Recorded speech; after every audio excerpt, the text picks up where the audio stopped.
Okay, so welcome back to this next video in which we are discussing the adenylyl cyclase protein kinase A pathway. Okay, right.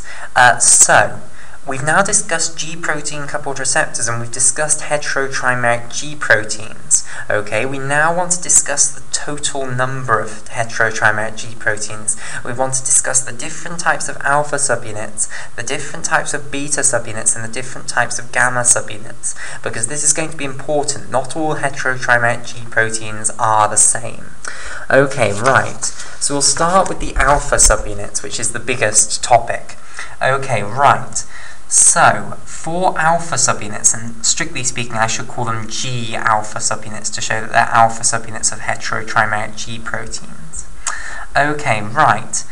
So, basically there are 16 different genes for G alpha subunits in the human genome. And when I say the human genome, I don't mean all of the chromosomes within a human cell's nucleus. Because of course, in the nucleus of a human cell, you have 2 copies of each of the homologous chromosomes. Okay? So what I mean is take 1 copy of each chromosome rather than having the 2 copies. So if you look at 1 copy, if you've got a full repertoire of each chromosome, but you've only got 1 copy of each of the chromosomes, okay? If you look at that, you will find 16 genes in the total number of chromosomes, basically. Okay, so there are 16 different genes for alpha subunits of heterotrimeric G proteins. Okay, now these code then for 21 different subunits. Now initially, when you first see that, that looks like a bit of an anomaly. How does 16 genes lead to 21 different subunits? Well, basically it's because some of the genes have multiple splice variants. And just in case you're not fully sure what that means, I'll just remind you of the central dogma of biology. Okay, so here is our DNA then. These 2 lines are now not representing a phospholipid bilayer, they're representing the 2 strands of DNA. Okay, and let's say that this little region of DNA that I'm now boxing here is the gene for some alpha subunit. Okay, right. So we can divide the 2 strands of the DNA into 2 main portions. Okay, so the portion that is in blue here, this is the coding strand. Okay, so let's say that that blue strand is the coding strand.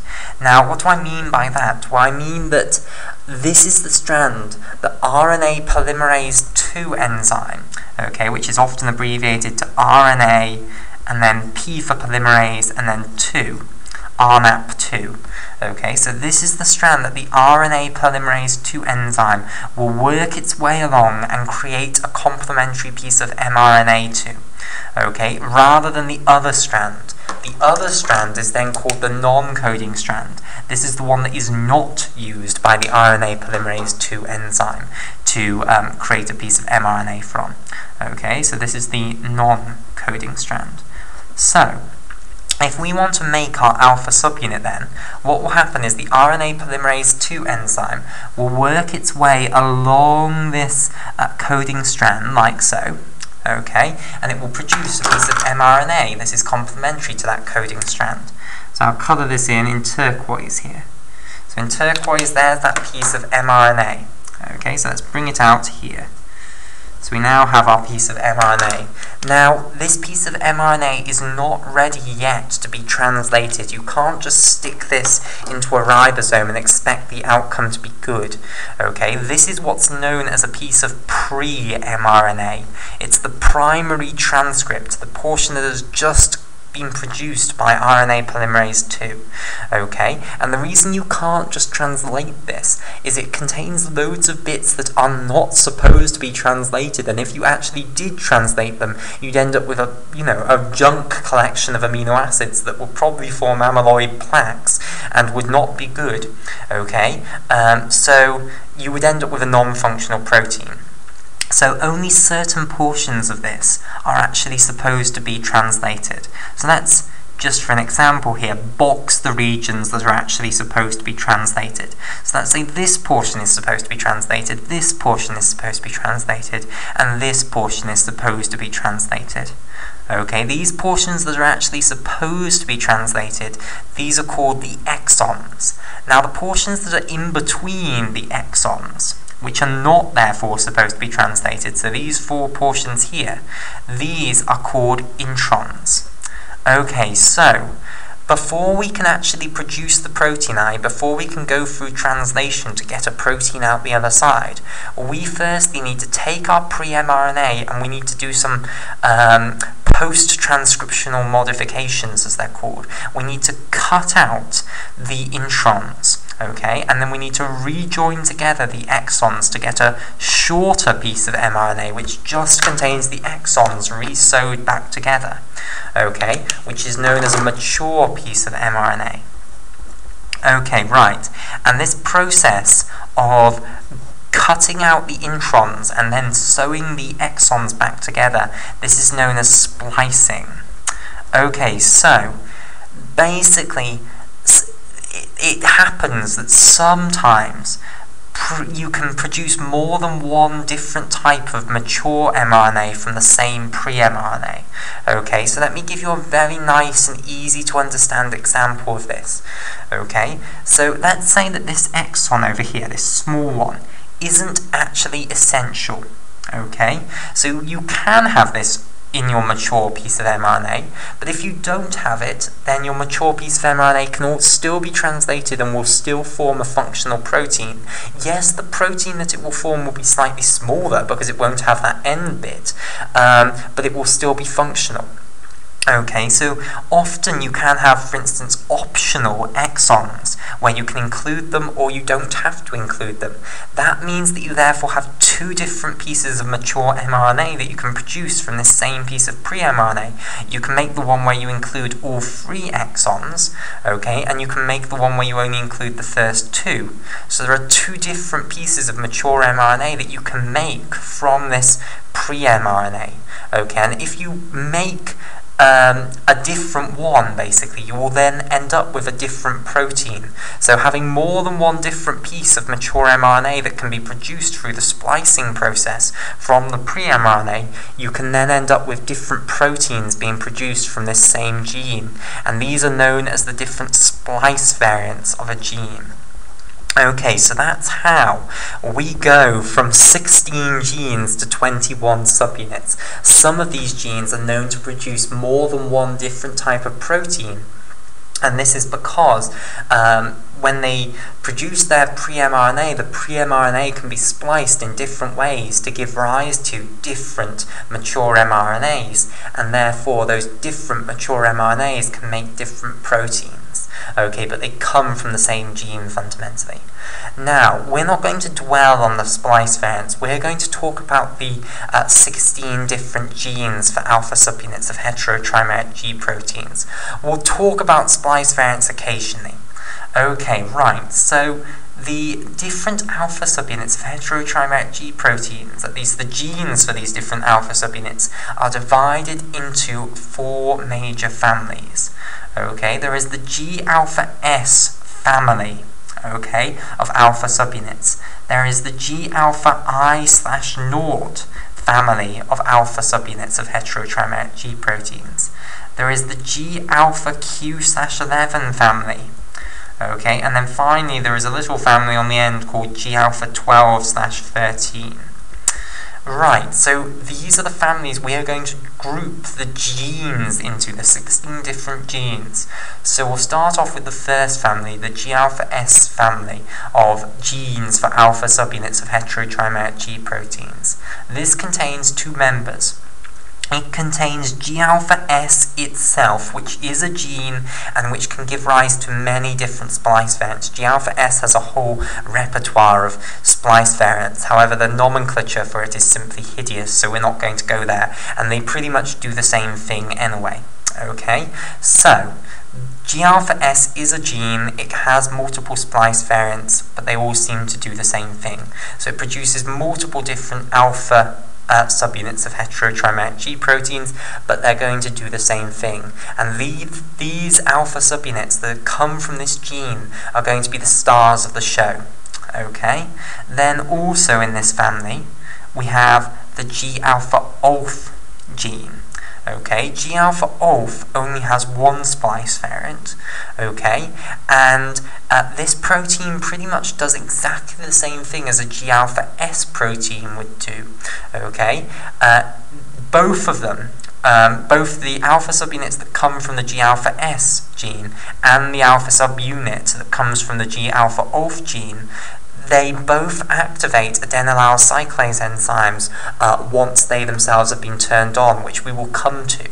Okay, so both of these are actually going to be the star of the show, but this one more so, because G-alpha-OLF has a more limited distribution. Okay, so not all tissues of the body actually have G-alpha-OLF. It's found in certain tissues of the body. For instance, the olfactory epithelium was where it was first found, and therefore how it came to be called G-alpha-OLF, OLF for olfactory.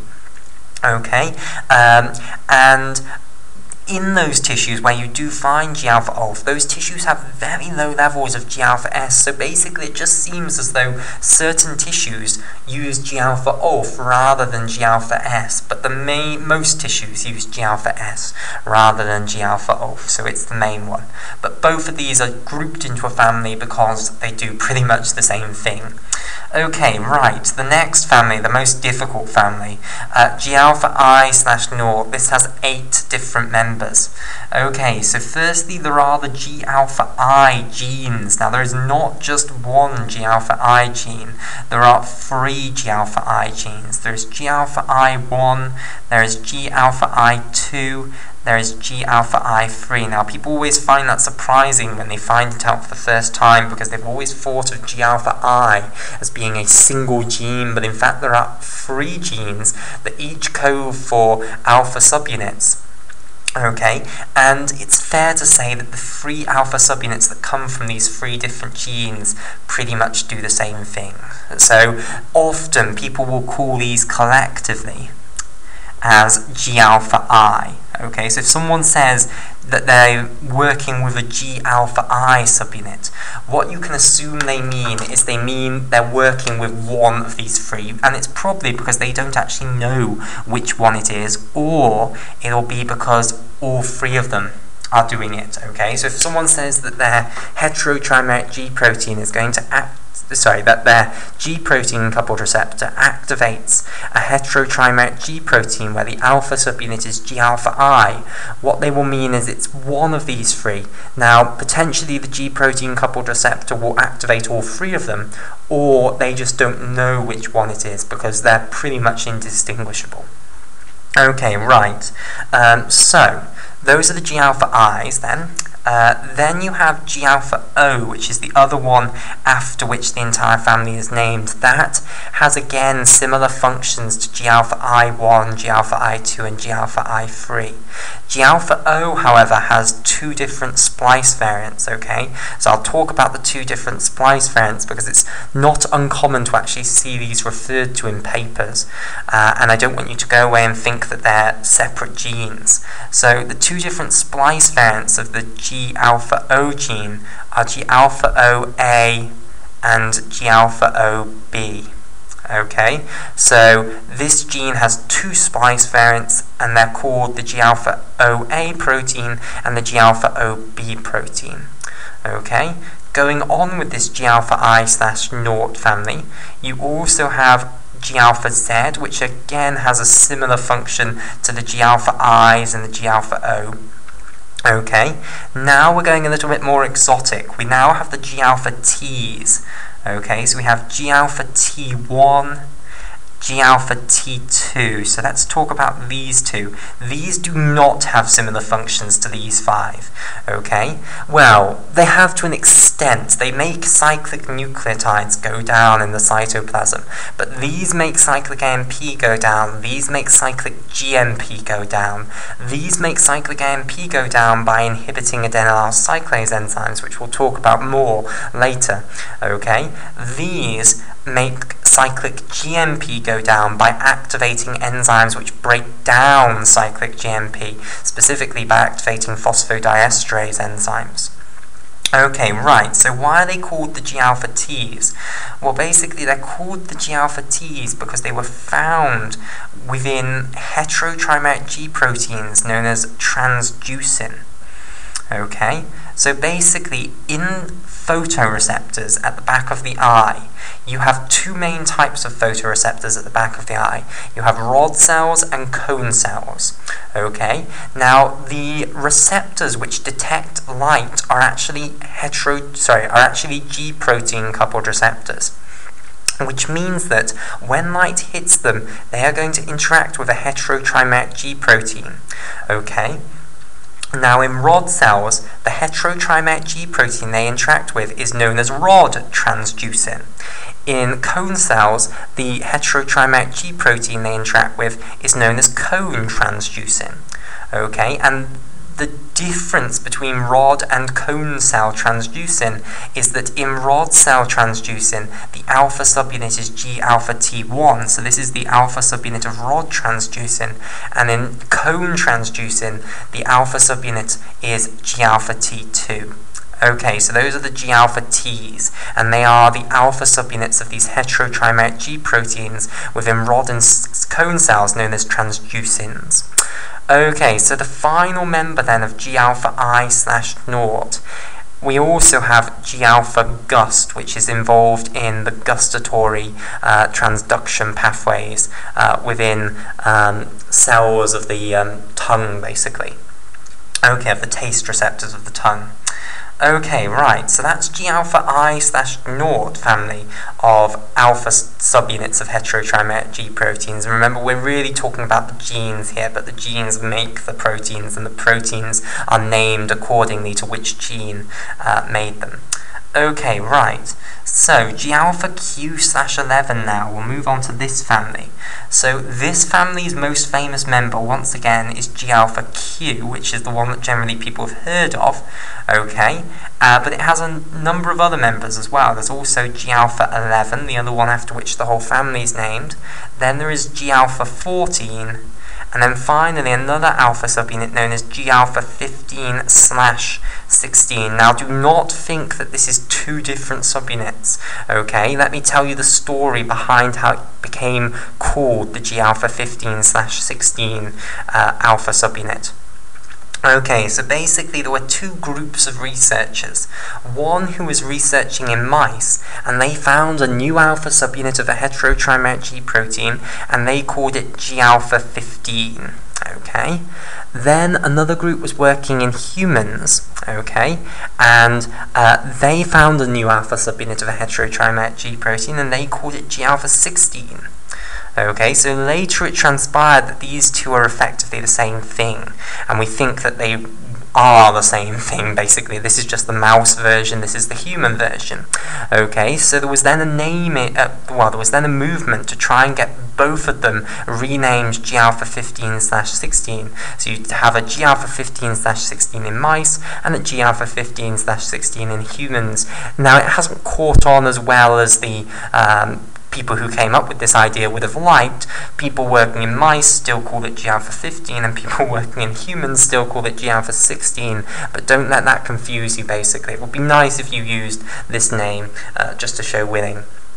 Okay, right, so G-alpha Q/11 then goes off and activates phospholipase C enzymes of the beta family, which then breaks down PIP2 into IP3 and DAG and causes release of calcium from the ER, and then activates protein kinase C enzymes because you have the diacylglycerol molecules and also the calcium. Okay, right, and all of these actually do that same thing. So even though G-alpha Q is the one that's famous for doing that, all of them actually do the same thing. G-alpha 11 activates phospholipase C enzymes of the beta family, so does G-alpha 14, and so does G-alpha 15/16. So they all have very similar functions. Okay, right. And finally, G-alpha 12/13, which is generally the family that no one has ever heard of. People have generally heard of G-alpha S, they've heard of G-alpha I, and they've heard of G-alpha Q. They might not have heard of the other ones that are also in their families, but G-alpha 12/13, generally they haven't heard of a single member. And the two members of this family are G-alpha 12 and then also G-alpha 13.